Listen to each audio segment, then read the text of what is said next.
கிறிஸ்துவுக்குள் அன்பார்ந்த சகோதர சகோதரிகள் அனைவருக்கும் வணக்கம். 2026ஆம் ஆண்டுக்கான தேசிய திருவிவிலிய புதிர்போட்டிக்கான மேலதிக விளக்கமாக இந்த காணொளி உங்கள் முன் வருகின்றது.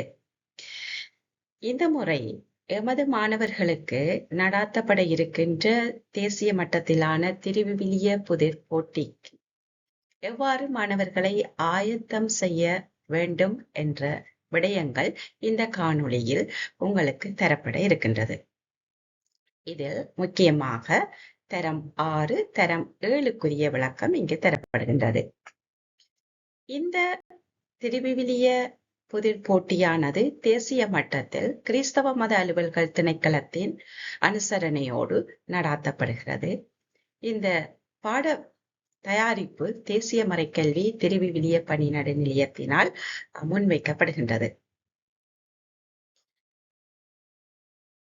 திருவிவிலிய வினாவிடை போட்டியினுடைய நோக்கம், அது செயல்படுத்தும் விதம் பற்றி ஏற்கனவே உங்களுக்கு இன்னொரு காணொளியில் நான் தந்திருக்கின்றேன்.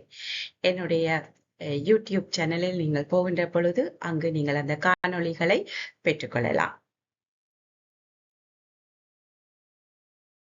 இந்த காணொளியில் நாங்கள் பார்க்க போவது விடுதலை அளிப்பவரான கடவுள். விடுதலை அளிப்பவரான கடவுள் என்ற கருப்பொருள் தரம் 6, தரம் 7 ஆகிய மாணவர்களுக்கு முன்வைக்கப்படுகின்றது. தரம் 4, தரம் 5 மாணவர்களுக்குரிய கருப்பொருளாக படைப்பவரான கடவுள் என்பதை நாங்கள் பார்த்தோம். இறைவன் தன்னுடைய அன்பினால், வல்லமையினால் இந்த உலகை படைத்து இறைவன் தன்னுடைய அன்பினால் அதை மனிதனுக்கு கொடுத்தார். மனிதன் தன்னுடைய சுயநலத்தினாலும் ஆசையினாலும் கீழ்ப்படிவின்மையினாலும் பாவத்துக்குள் விழுந்து இந்த பாவம் பலுகி பெருகி ஒரு பாவ அடிமைத்தனத்துக்குள் இந்த மனுக்குலம் போனதனால் இந்த மனுக்குலத்தை இந்த பாவ அடிமைத்தனத்தில் இருந்து மீட்க இறைவன் சித்தம் கொண்டார். ஆகவே இறைவன் இந்த மனுக்குலத்தை மீட்பதற்கான திட்டத்தை அங்கு முன்வைக்கிறதை நாங்கள் காண்கின்றோம். ஆகவே இந்த விடயத்தை இறைவன் விடுதலை அளிப்பவராக இருக்கின்றார், எம்மை பாவ அடிமைத்தனத்திலிருந்து விடுதலை அளிப்பவராக இருக்கின்றார் என்ற கருப்பொருளை தரம் 6 மற்றும் தரம் 7 மாணவர்களுக்கு நாங்கள் தருகின்றோம். மறைக்கல்விக்கு ஆதாரமாக இருக்கக்கூடிய இந்த 4 தூண்களாகிய திருவிவிலியம், நம்பிக்கை அறிக்கை மற்றும் அருளடையாளம், செபம் ஆகிய இந்த 4 முக்கிய விடயங்களின் அடிப்படையில் தலைப்புகள் நமக்கு தரப்படுகின்றது. அதன் அடிப்படையில் நாங்கள் பார்த்தால், பழைய ஏற்பாட்டில் முதல் ஏற்பாட்டு திருவிவிலியத்தில் விடுதலை எமக்கு எங்கு தேவைப்படுகிறது என்று சொல்லி சொன்னால், ஒரு அடிமைத்தனம் இருக்கின்ற பொழுது அங்கு விடுதலை தேவைப்படுகிறது. ஆகவே இந்த இறைவனால் தேர்ந்து கொள்ளப்பட்ட இஸ்ராயேல் இனம் அடிமைகளாக வாழ்ந்த பொழுது அவர்களை அந்த அடிமைத்தனத்தில் இருந்து வெளியேற்றுவதற்காக இறைவனுடைய மீட்பு திட்டத்தில் உள்வாங்கப்படுகிறவர்கள்தான் ஆபிரகாம், ஆபிரகாமின் மகன் ஈசாக், ஈசாக்குவின் மகன் யாக்கோபு, யாக்கோபுவின் ஊடாக இறைவன் உருவாக்கிய 12 கோத்திரங்கள். இவர்களின் பிற்பாடு இவர்கள் எவ்வாறு அடிமைத்தனத்துக்கு சென்றார்கள் என்பதையெல்லாம் நாங்கள் விவிலியத்தில் பார்க்கின்றோம். இங்கு முக்கியமாக இறைவன் விடுதலை தருகின்ற கடவுள் என்பதை நாங்கள் உணர்வதற்கு யோசேப்புவினுடைய கதையை எடுக்கின்றோம். ஆகவே யோசேப்பு எவ்வாறு இந்த அடிமைத்தனத்துக்கு போவதற்கு முன்னர் அவர் அங்கு பயன்படுத்தப்பட்டார். ஆகவே தொடக்க நூலில் 37வது அதிகாரத்தில் நாங்கள் பார்க்கின்ற பொழுது யாக்கோபுவின் பிள்ளைகள் எவ்வாறு எகிப்துக்கு சென்றார்கள் என்ற கதை விவரிக்கப்பட்டு இருக்கின்றது. அவை அங்கு அவர்கள் செழிப்பாக வாழ்ந்தாலும் பிற்பட்ட காலப்பகுதிகள் அவர்கள் அடிமைத்தனத்துக்குள் உள்வாங்கப்படுகிறார்கள், அடிமைகளாக்கப்படுகிறார்கள்.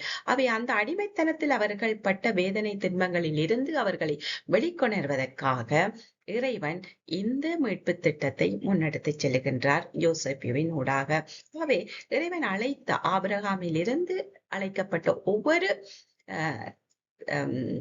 ஆதிபிதாக்கள், இறைவாக்கினர்கள், நீதி தலைவர்கள், அரசர்கள் என்று சொல்லி ஒவ்வொருவரும் இந்த மீட்பு திட்டத்தை நிறைவாக, சரியாக, முறையாக முன்னெடுத்துச் செல்வதற்கு பயன்படுத்தப்பட்டவர்கள். அவர்கள் கருவிகளாக இருந்தார்கள். இறைவனுடைய மீட்பு திட்டத்தை முன்னெடுத்துச் செல்ல கருவிகளாக இருந்தார்கள். மீட்பு திட்டத்தில் பங்கெடுத்துக் கொண்டார்கள். ஆகவே இந்த நபர்களின் ஊடாக இறைவன் எமக்கு விடுதலை தருகின்ற கடவுளாக இருக்கின்றார் என்ற விடயத்தை மாணவர்களுக்கு நாங்கள் எடுத்துச் சொல்ல வேண்டும். அவை இந்த விடுதலை பயணத்தை பற்றி, விடுதலை பயண நூலில் நாங்கள் காணுகின்ற விடயங்கள், தொடக்க நூலில் யோசேப்பு எவ்வாறு எகிப்துக்கு சென்றார் என்ற விடயம், இவற்றை நாங்கள் கற்கின்ற பொழுது மாணவர்கள் கடவுள் தரும் விடுதலையை வரலாற்றினூடாக கண்டுணர வேண்டும். இன்றும் நாம் எமது வாழ்வில் எத்தனையோ அடிமைத்தனங்களுக்குள் இருக்கின்றோம். அந்த அடிமைத்தனத்துக்குள் இருந்து வெளியில் வருவதற்கு இறைவன் தயாராக இருக்கின்றார். இறைவன் எங்களை அந்த அடிமைத்தனத்துக்குள் இருந்து வெளியேற்றுவதற்காக காத்திருக்கின்றார். பல சந்தர்ப்பங்களை பயன்படுத்துகின்றார்.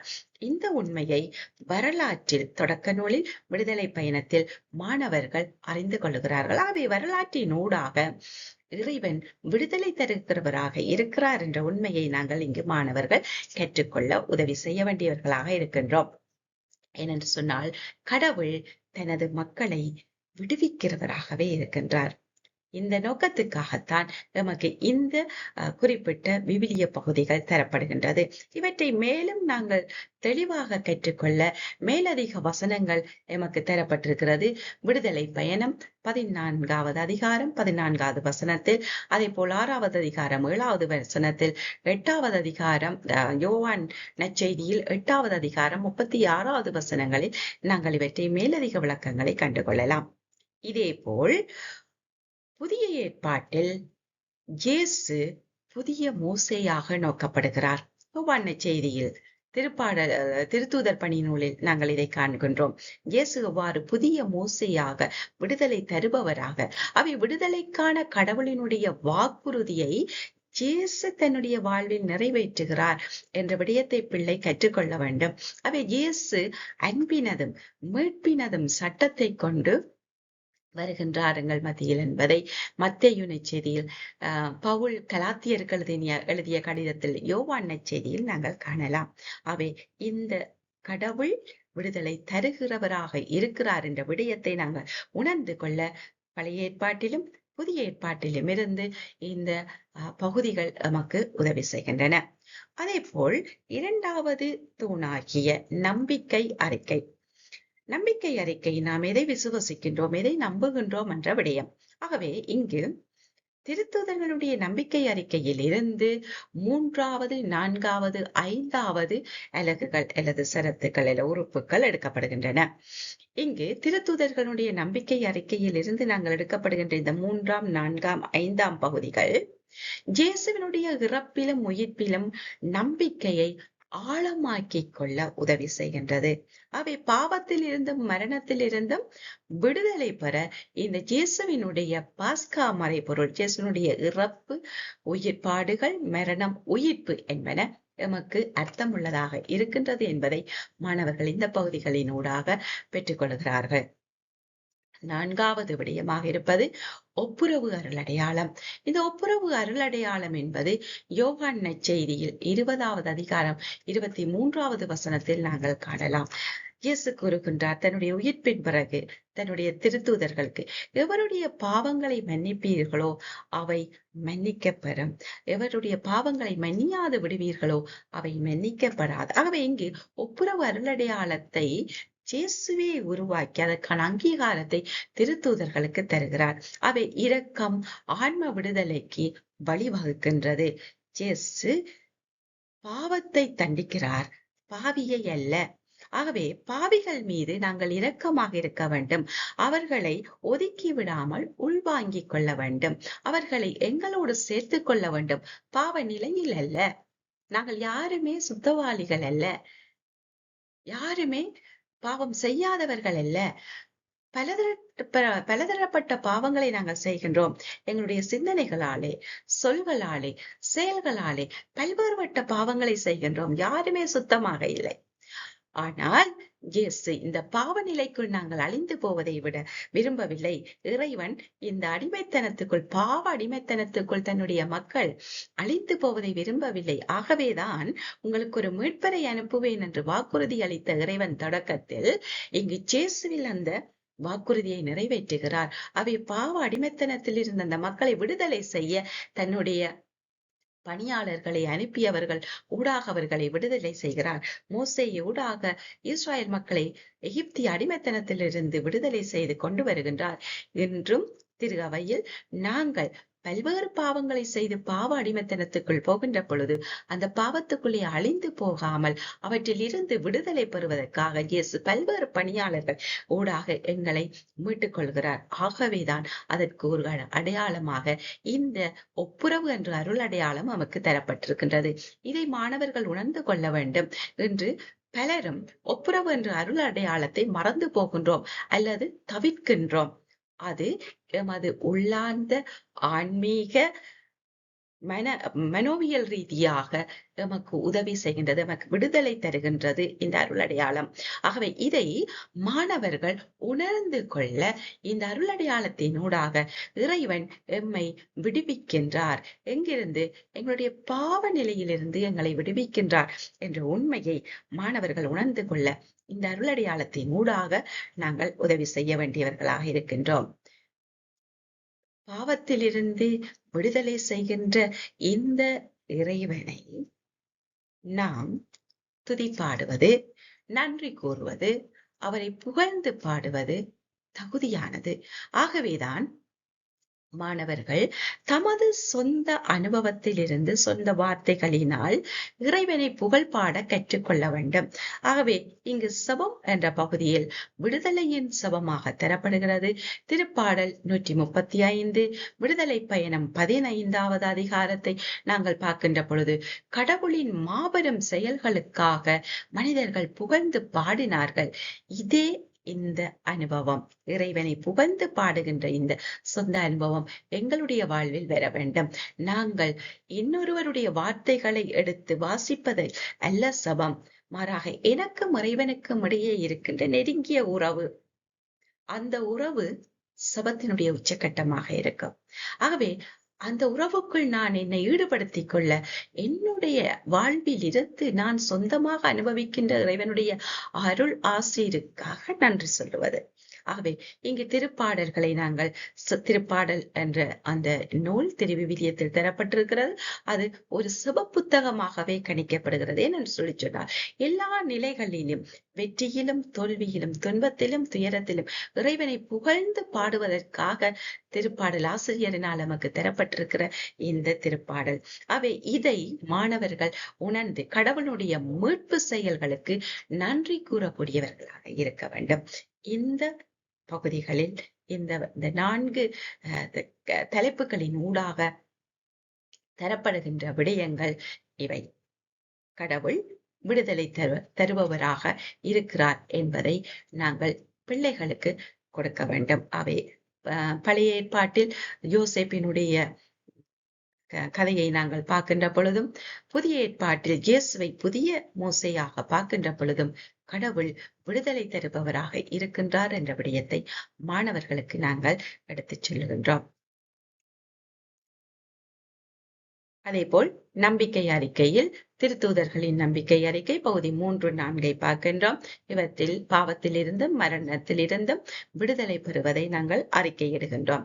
ஒப்புரவு அருள் அடையாளத்தில் பாவத்திலிருந்து விடுதலை பெறுவதற்கு ஒப்புரவு அருளடையாளம் நமக்கு தரப்பட்டிருக்கிறது திரு அவையில். அதை நாங்கள் ஒவ்வொரு நாளும் ஒவ்வொரு சந்தர்ப்பத்திலும் அதை பயன்படுத்திக் கொள்ள நமக்கு சந்தர்ப்பங்கள் இருக்கின்றது. அதை நாங்கள் பயன்படுத்திக் கொள்ள வேண்டும் என்பதை மாணவர்களுக்கு தெளிவுபடுத்த வேண்டும். அடுத்ததாக இந்த செபம், இது விடுதலையின் செபம். நமது ஆன்ம விடுதலை, உடல் ரீதியான விடுதலை, மனோ ரீதியான விடுதலைகளை அனுபவிக்கின்ற பொழுது அது இந்த ஒப்புரவு என்ற அருளடையாளத்துக்கு ஊடாக நாங்கள் அனுபவிக்கக்கூடியதான சந்தர்ப்பங்கள் நமக்கு இருக்கின்றது. ஆகவே கடவுளினுடைய மீட்பு செயலுக்கு நன்றி கூற மாணவர்களை செபத்தினூடாக நாங்கள் பழக்கிக் கொள்ள வேண்டும்.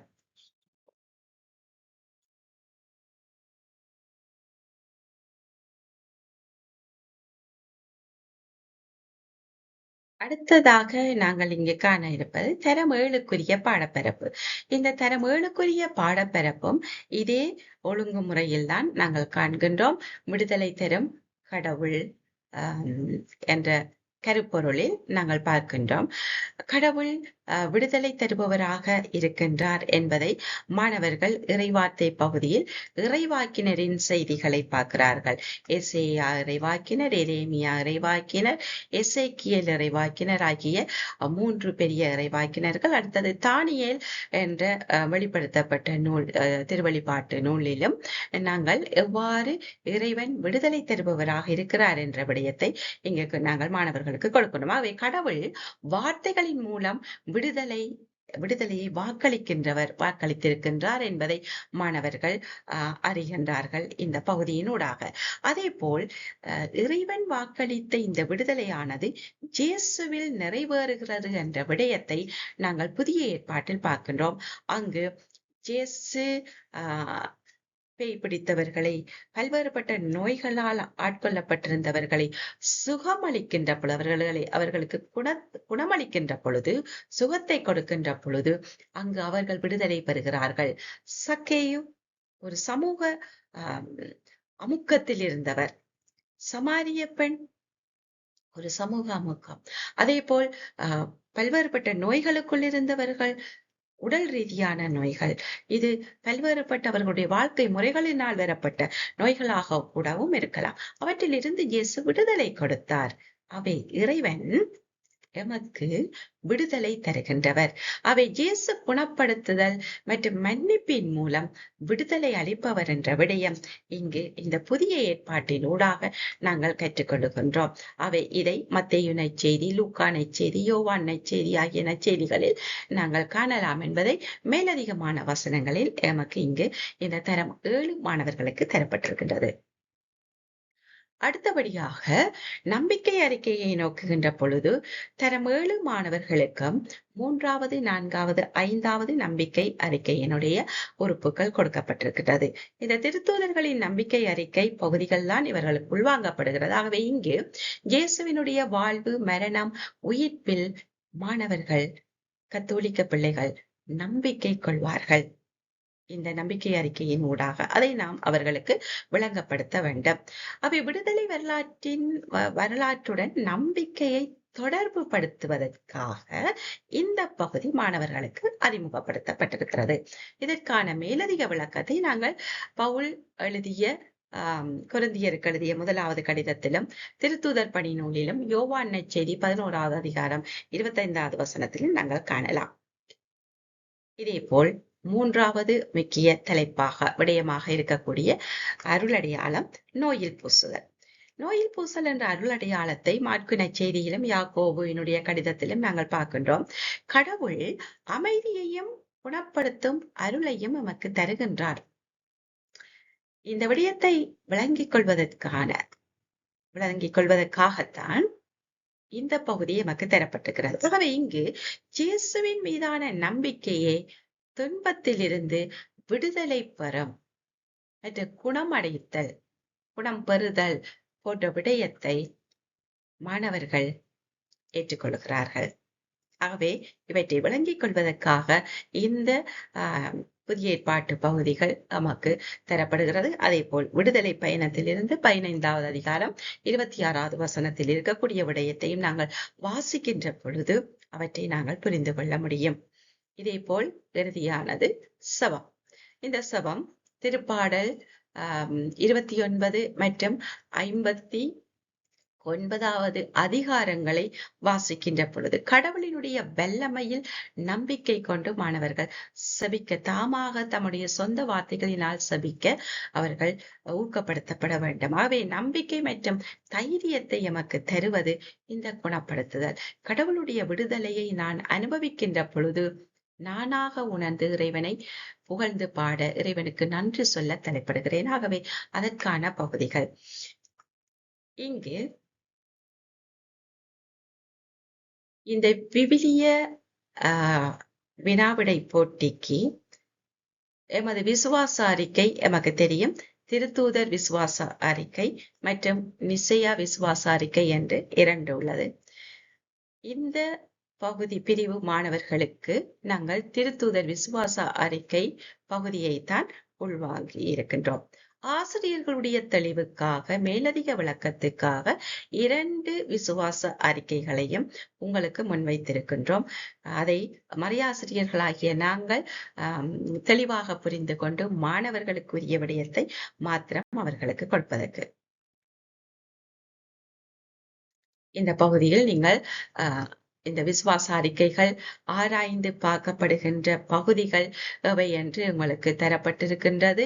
முக்கியமாக 7 பகுதிகளில் 7 நிலைகளில் இந்த விசுவாச அறிக்கைகள் ஆராயப்படுகிறது. அதை நீங்கள் உங்களுக்கு பிரத்யேகமாக தரப்படுகின்ற பகுதிகளில் இருந்து நீங்கள் அவற்றை அறிந்து கொண்டு தெளிவாக மாணவர்களுக்கு விளங்கப்படுத்த முடியும். இங்கே மாணவர்களுக்காக தரப்படுகின்ற விசுவாச அறிக்கைக்கு உள்வாங்கப்படுகின்ற பகுதிகள் தெளிவாக தரப்பட்டிருக்கிறது. இது ஆசிரியர்களுடைய தெளிவுக்காக. இங்கு 6வது 7வது பகுதிகள் மீண்டும் மீட்டி பார்ப்பதற்கு உதவுகின்ற பகுதி மற்றும் தினமும் விசுவாசத்தோடு வாழ வழிகாட்டுகின்ற பகுதிகளை நீங்கள் மாணவர்களுக்கு எடுத்துச் செல்லலாம். ஏனைய பகுதிகள் உங்களுடைய விளக்கத்துக்காக தரப்பட்டிருக்கின்றது.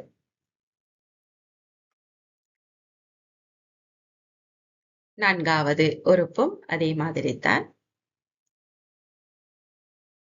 அதேபோல் 5வது உறுப்பும் இங்கு தரப்பட்டிருக்கிறது மறையாசிரியர்கள் எங்களுடைய விளக்கத்துக்காக. இப்பொழுது நமக்கு இருக்கக்கூடிய மிகப்பெரிய கேள்வி, இந்த விளக்கங்கள் எல்லாம் எமக்கு தெரியும், வினாத்தாள் எவ்வாறு அமையப் போகின்றது? அன்பான மறையாசிரியர்களே, மாணவர்களே, வினாத்தாள் கடந்த வருடம் எவ்வாறான முறையில் அமைக்கப்பெற்றதோ அதே முறையில் அமைக்கப்பெறும். அதே வேளை இந்த வினாத்தாள் தற்பொழுது தரப்பட்டிருக்கிற பாடப்பரப்பிலிருந்து எடுக்கப்படும். இந்த வினாக்கள் அறிவு சார்ந்த வினாக்களாக, மாணவர்களுடைய திறனை சோதித்தருகின்ற வினாக்களாக மற்றும் முக்கியமாக மனப்பாங்கு சார்ந்த வினாக்களாக இந்த வினாக்கள் அமையும். பல்தேர்வு வினாக்கள் இருக்கின்றன.